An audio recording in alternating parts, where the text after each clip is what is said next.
আসসালামু আলাইকুম।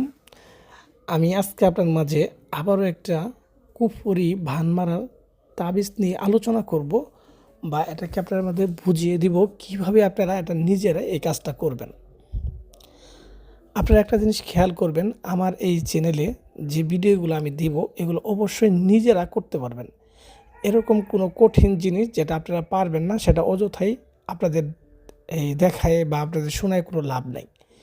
তো এমন তাবিজ আমি আপনাদের মাঝে শেয়ার করব সবসময়, তো যেন আপনারা এগুলা করতে পারেন এবং নিজেদের কাজগুলা নিজেরাই সমাধান করতে পারেন।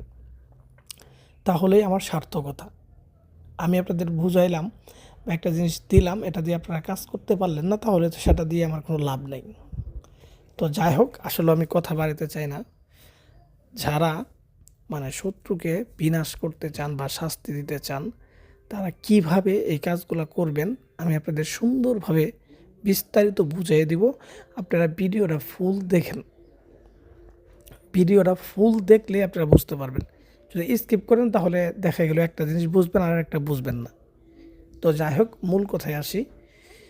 এটা হচ্ছে একটা কুফরি, মরণ বাণী বলতে পারেন।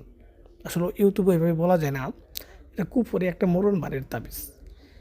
যারা বিভিন্ন শত্রুর মাধ্যমে প্রতারিত হয়েছেন বা শত্রুর মাধ্যমে ক্ষতিগ্রস্ত হয়েছেন, তারা শত্রুর জন্য এই তাবিজটা করতে পারেন বা এই তাবিজটার মাধ্যমে শত্রুকে ক্ষতি করতে পারবেন, বিনাশ করতে পারবেন, শাস্তি দিতে পারবেন। তো এর জন্য আপনাকে কি করতে হবে? এই তাবিজটা যেই নিয়মে বলা আছে ওই নিয়মে আপনাকে করতে হবে। অনেকেই এই কাজগুলো করতে গিয়ে অনেক কবিরাজের কাছে প্রতারিত হন। আপনি আমাকে বলতেই পারেন যে ভাই, এরকম অনেক কবিরাজ তান্ত্রিকের কাছে আমি কাজ করাইছি কিন্তু কোনো কাজ হয় নাই, আর উল্টা আমার টাকা গেছে, অর্থ গেছে, সময় গেছে। তো তাদেরকে আমি বলবো যে অযথায় কবিরাজের পিছিয়ে ঘোরাঘুরি না করে নিজেরাই করেন, কাজ হবে। আসলে কবিরাজটা গুরুত্বপূর্ণ বিষয় না, গুরুত্বপূর্ণ বিষয় হচ্ছে তাবিজের নিয়ম বা তা ভালো একটা তাবিজ।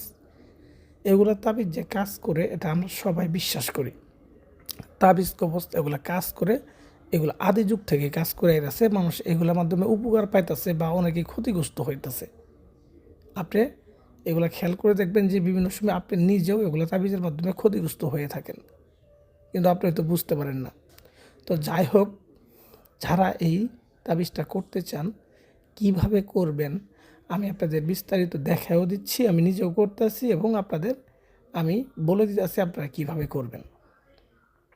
এটা যেহেতু একটা কুফরি তাবিজ, সেহেতু শনি অথবা মঙ্গলবারের দিন এই তাবিজটা লিখতে হবে এবং তাবিজটা লেখার কিছু নিয়ম আছে। নিয়ম হচ্ছে, এই তাবিজটা লিখবেন একটা সাদা কাপড়ে এবং কাপড়টা অবশ্যই বাজার থেকে নতুন কাপড় কিনে আনবেন। একটা জিনিস খেয়াল করবেন যে তাবিজ লেখার ক্ষেত্রে কাপড় যদি বলা হয় তাহলে সে কাপড় কখনো পুরাতন কাপড় দিবেন না। পুরাতন কাপড় দিবেন একটা জায়গায়, কোন জায়গায়? যদি বলা হয় যাকে করবেন তার ব্যবহার করা কাপড় যদি হয়, তার সেই ক্ষেত্রে পুরাতন কাপড় দিবেন। তো ভিউয়ার্স, তো প্রথমত তা কাপড়ের মধ্যে তাবিজটা লিখতে হবে শনি অথবা মঙ্গলবারের দিন। তো লিখবেন, কিভাবে লিখবেন? এটা লিখতে হবে আপনি কাম সিঁদুর আর গোচুনা মিশ্রিত করবেন। মিশ্রিত করে ওখানে গোলাপ জল দিবেন। দেওয়ার ফলে দেখবেন এখানে একটা কালি হবে, লাল কালার, লাল কালার কালি হবে। এটা নিম গাছের ডাল কাটবেন, নিম গাছ, নিম গাছ তো অবশ্যই চিনেন। নিম গাছের ডাল কেটে একটা কলম বানাবেন। এগুলো কিনতেও পাওয়া যায়, কিন্তু কেনার চেয়ে নিজের হাত দিয়ে করলে এটা আপনি আত্মবিশ্বাস বেশি পাবেন বা শিওর হলেন যে এটা নিম গাছ। তো এই কাঠটা দিয়ে আপনার একটা কলম বানায়, সেই কলম দিয়ে এই কালি দিয়ে আপনার তাবিজটা লিখবেন। লিখার পরে অবশ্যই কিন্তু নিচে, তাবিজের নিচে যেখানে নামগুলো উল্লেখ করা আছে সেই জায়গায় শত্রুর নাম এবং বাবার নামটা লিখে দেবেন।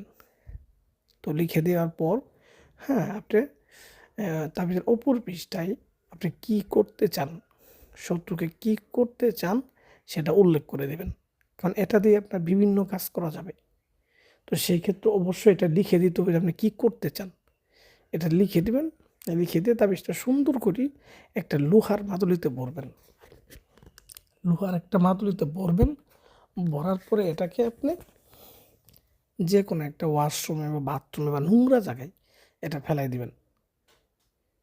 দেখবেন আপনার সর্বোচ্চ 2 থেকে 3 দিনের মধ্যেই কাজ হয়ে যাবে। এরপরও যদি আপনার বুঝতে কোনো জায়গায় সমস্যা হয়, আপনি আমাকে কমেন্ট করতে পারেন বা অবশ্যই আমাকে এই নাম্বার ইমো আছে, মেসেজ দিতে পারেন।